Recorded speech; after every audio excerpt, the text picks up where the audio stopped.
c'est très drôle parce que beaucoup de personnes vont venir accuser quelqu'un de faire des histoires, des scandales. Pourquoi tu veux toujours avoir ces discussions sérieuses? Pourquoi tu fais chier? Pourquoi? Alors qu'en fait, derrière, il y a un mensonge. Pourquoi tu fais des histoires? Je fais des histoires parce qu'en fait, t'as l'habitude de mentir. Tu m'as chié à la gueule 1 fois, 2 fois, 3 fois, donc maintenant, je suis obligée de faire des histoires. Parce qu'il n'y a plus confiance. Mais les gens sont capables même de vous reprocher à vous de pas faire confiance. Donc, faire des histoires, c'est faire des conflits. Faire des conflits, c'est quoi? Comment on fait un conflit?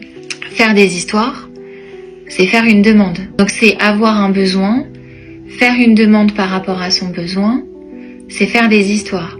Donc en fait, faire les histoires, c'est mettre l'autre dans l'inconfort parce qu'en fait, on mérite d'exister et qu'on demande à exister à ce moment-là.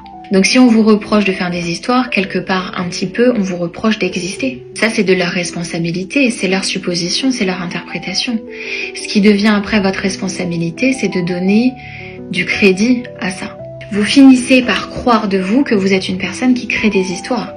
Vous finissez par croire de vous que vous êtes une personne qui crée des conflits. C'est de votre responsabilité d'y croire ou pas. C'est de votre responsabilité de croire que ça vous appartient, alors qu'en réalité, ça lui appartient.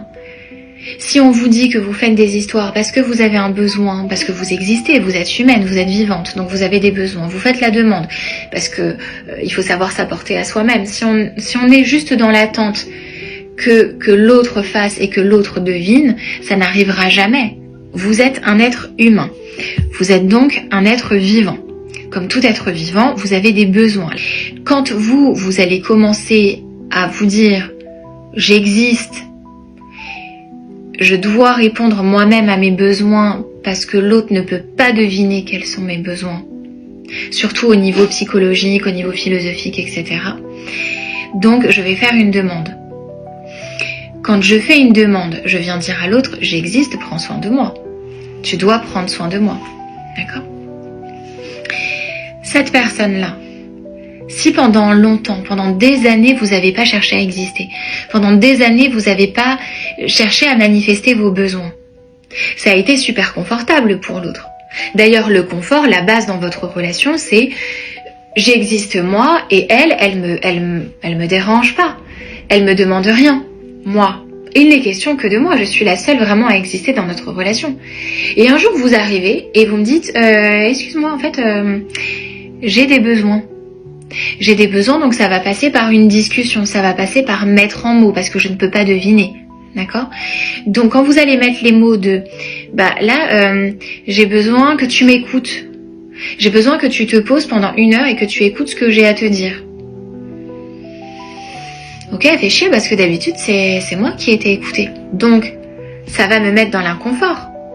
Quand vous allez me demander quelque chose par rapport à votre besoin, quand vous allez arrêter de juste attendre, mais que vous allez passer à l'action pour vous, pour exister, pour vous respecter, et que d'une façon très large, très générale, vous allez me demander à moi de vous respecter selon votre définition, selon vos codes, ça va me mettre dans l'inconfort. Parce que ça va me demander, moi, de bouger. Ça va me bousculer un peu. Ça va créer un désordre en moi. Vous créez un désordre en moi. Ça crée un désordre surtout aussi parce que vous m'en avez jamais parlé avant. Notre équilibre se base sur moi je parle et vous m'écoutez. Et là vous me demandez de vous écouter. Ça crée un désordre en moi. Et donc ce désordre, je vais l'appeler faire des histoires. Mais là après ça devient votre responsabilité. Est-ce que vous voulez croire que vous faites des histoires ? Ou est-ce que vous voulez remettre du principe de réalité et vous dire là ce qu'elle appelle faire des histoires, ça lui appartient. Ça lui appartient, c'est son émotion à elle. Ça crée un désordre, un inconfort. Donc elle appelle ça faire des histoires. Mais faire des histoires, ça lui appartient. C'est sa croyance à elle. Sur moi, peut-être, mais c'est sa croyance à elle. L'inconfort que ça provoque en elle d'être bousculée, qu'on lui pose des questions, qu'on lui remette du principe de réalité, qu'on lui dise ce que son action nous fait ressentir, etc. Ça lui appartient. Mais maintenant, ça vous appartient à vous. C'est de votre responsabilité de prendre en charge ce qu'on vient ou pas dire de vous.